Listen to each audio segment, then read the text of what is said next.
Greetings, brethren, and to everybody that is watching this video. This is a good opportunity to once again communicate to you all as we make a change with our COVID protection system from what we have known as the alert system, levels 1 through to 4, into what we now know as the traffic light system. So firstly, I'd like to make a couple of points. Firstly, thank you very much to everybody for the way in which you have responded to our request to manage your lodges in a safe and healthy way for your brethren as we have bounced through the different levels and the impact of COVID over the last 12 months. But on reflection, of course, COVID has been with us now for almost 2 years. And jokingly, I've been referred to as the Grand Master of the COVID period because I'm now at the 2/3 mark of my career as the Grand Master. And for most of the 2/3 now, I have been involved with COVID planning and our response. But we're not out of the woods yet, so there are some changes that we need to make. But in saying that, I'd like to acknowledge the hard yards that our brethren in Auckland and other locations have done over the last 12 months in particular, as they have done, as it's quoted, the heavy lifting for the rest of the country. So to our Auckland brethren and those in the Waikato area, thank you very much for the work that you have done. But things have changed. Today we move into a new system. Today is the 3rd of December, and we're moving into a new system whereby we have to work to new rules. Now, saying that, we need to throw out the old protection rules that we had before. The alert levels 1 through to 4 no longer exist, and the criteria around those no longer exist. The thrust that the government have placed in the new system really is about opening up the country and its ability to get back to some level of normality in our own lives. Now, I know that as today we have most of the country in the orange alert level and we have parts of New Zealand still in the red. And there's a hope that at some stage we will move to green, but we don't know when that may be. So there's a couple of things I want to talk about today in terms of what it means for lodges. The first thing that I want to say is that we, in preparing our new guidelines, and these are available on our Grand Lodge website, have not been designed in any way to upstage, add another layer, or change the government's response to COVID-19 through their COVID protection plan, or the traffic light system as we know it. We've added no layers to that, so you need to follow what the government have dictated. And an integral part of that has been the vaccination process. Now, I know also that we have a number of our brethren who have not been vaccinated for a various number of reasons, and we need to be honest and upfront about that, because a lot of the process now going forward will rely heavily on people being vaccinated. So I want to talk through now the different levels that we're in. So I'll talk about the severe one first, which is where we are at the moment for Auckland in particular and parts of the Waikato. That's the red level. Now what we're saying here is that lodges can open in the red level. There is no restriction on lodges meeting, but the lodge needs to decide that based on their membership and the welfare of their members, that they are happy to do that. They need to be very, very clear that they are comfortable operating as a lodge in the red level. So let's talk about the red system in particular. So the lodge needs to decide firstly that they want to work whilst they're in the red level as a lodge, but only the double vaccinated brethren can attend. Now there's two things that fall out of that. Firstly, you must be able to provide proof of vaccination. That will be the requirement of the lodge, and we've talked there about having a COVID marshal. Now this is not creating a new officer or a new process within the lodge. It's really selecting one person who can be the person that knows that everybody in the lodge room is actually double vaccinated. So the lodge members may decide, as some lodges have already done, to actually have one person do that and collect the data once, and then they know everybody in their lodge, or those that are not vaccinated, they've got that on a record, so they can manage that. The COVID marshal, and it could be the Tyler of the lodge, will be able to then ask the brethren that are visiting whether they are vaccinated or not. So looking at the red process at the moment, once the lodge has decided that they want to meet, first rule is that they must all be double vaccinated. Unvaccinated brethren or those with a health issue or waiting for a COVID test are not allowed to attend. The standard requirement to scan into the building to maintain a register of COVID attendance is important still, and lodges must maintain a sign-in register to be available for those who are not able to use the COVID QR code. That's important, and it's not the attendance register of the lodge that we're talking about there. It's a specific form that records a person's name, their contact details, and the ability for us to trace those people should the need arise. Please make sure you have plenty of hand sanitizer available in the lodge room, and it should be in multiple locations, even in the lodge room, at sign-in desk, in the bathrooms. It should not be overlooked as a part of the important part of meeting whilst the lodge is in the red alert system. We want to make sure that our ceremonies can proceed, but we want to make sure that there's a limitation on close contact, particularly with candidates.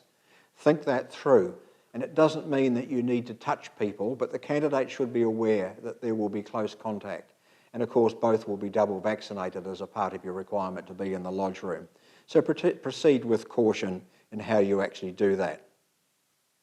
No double vaccinated brethren or brethren of any sort should be attending a lodge meeting if they are unwell, have attended a place of interest, or perhaps waiting for a COVID-19 test result. Please be honest about that, and if you're feeling unwell, please do not go to a lodge meeting.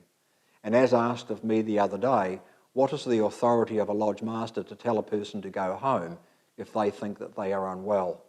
The master is the master of the lodge. If you see a brother that's not well, then send him home. It's for the protection and the well-being of everyone. And finally, in terms of the requirements for the red level, is to make sure that you have reviewed your risk mitigation plan, because that needs to be updated to include the things that I've just talked about in particular. Your current mitigation plan is no longer appropriate. So let me talk now about the orange level, because the orange level is where most of the country resides at the moment. And it may well be the level that we're in for quite some period, certainly as we move into the early parts of next year. So once again, we're requiring the lodges to make a decision about meeting in the orange. And everybody must be very much aware that they still require to have proof of vaccination or double vaccination, and that needs to be managed by the COVID Marshal so that we can have a record of our brethren attending. Those who have been exempt from the COVID vaccine must provide proof of that to the COVID Marshal for their records. Now, this is the difference between the red and the orange, because in red, even if you have an exemption, we don't think that it's appropriate to attend a lodge meeting, but certainly those with an exemption can attend whilst in the orange status. Brethren and visitors to the lodge who are not vaccinated but still wish to attend the lodge can attend in orange, but they must wear a face mask at all times and they must observe social distancing. This, if you have unvaccinated brethren in your lodge, will reduce the number of people that can attend a meeting because social distancing becomes an important feature. So that number in the lodge will depend on the size of the lodge room, the ability to maintain the social distancing, and the ability for vaccinated people and unvaccinated people to be in the lodge room regardless. But I stress again, unvaccinated people must wear a mask. Once again, we ask that you follow your lodge risk mitigation plan to ensure the well-being and health and safety of the visitors to your lodge and the unvaccinated and exempt brethren of your lodge. Of course, scanning into the building and using the QR code is still essential, as is the sign-in register, hand sanitisation and everything that we've talked about before. Face coverings are not required by brethren in the orange level, but they are recommended, and particularly for unvaccinated brethren, for the candidates and visitors who must wear a mask. So let me just clarify again. Face coverings are not required but are recommended, except for unvaccinated brethren. So that means if you're unvaccinated, you must wear a mask. And ceremonies, of course, can proceed but may be limited or restricted due to the close contact that I talked about before in the red level. And my final comments relate to the green level, which we all as Freemasons hope is not too far away.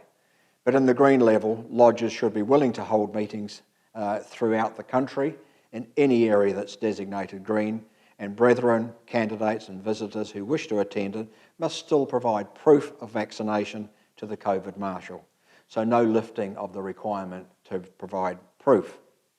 Proof of exemption must be provided as well, and candidates who are not double vaccinated must wear a face mask at all times and observe the social distancing requirements. Lodges again must follow their risk mitigation plan. So brethren, those are the three levels, and I encourage everybody to go to the website and download that. Take a good look at the content of that so that it is firm in their mind. The key points to this is that at all levels we require proof of vaccination, no different to the environments that you may go to outside a lodge room in the public areas. If you're unvaccinated in the orange and green zones and you come to a lodge meeting, you must wear a mask and you must maintain the social distancing. But brethren, the thrust once again is to open our lodges, get back to some level of normality and rely heavily on our brethren to take note of the requirements of their members, the way that they want to operate, and the importance of maintaining the health and well-being of our brethren. So let me reinforce that. If you are unwell, please do not go to a lodge meeting. So I think in conclusion, brethren, let's be fair and reasonable. People have different views. Some people don't support the vaccination program. Some may be waiting for a different vaccination method. Others may not think it's appropriate for them to be vaccinated. We must look at the bigger picture here, brethren. Vaccinated brethren must be the ones that take precedence, and the welfare of our brethren is important. So we support the government's requirement for brethren to be vaccinated. We support the requirements to get back to some level of normality. We support the ability for our brethren to feel comfortable going to a lodge and to feel safe, and that whilst they're in a lodge meeting, they're not exposed to any undue risk. But let me say once again that there is no reason why a lodge cannot meet in the red, orange or green levels. Brethren, I wish you all well, and I hope that in the next 12 months, particularly the last 12 months of my term, we are able to enjoy our Freemasonry, and hopefully this COVID virus will one day not be a part of our plans for lodge meeting, but be something that we'll recall as being a blip in our Masonic journey over the last 2 years. Brethren, I thank you for your time.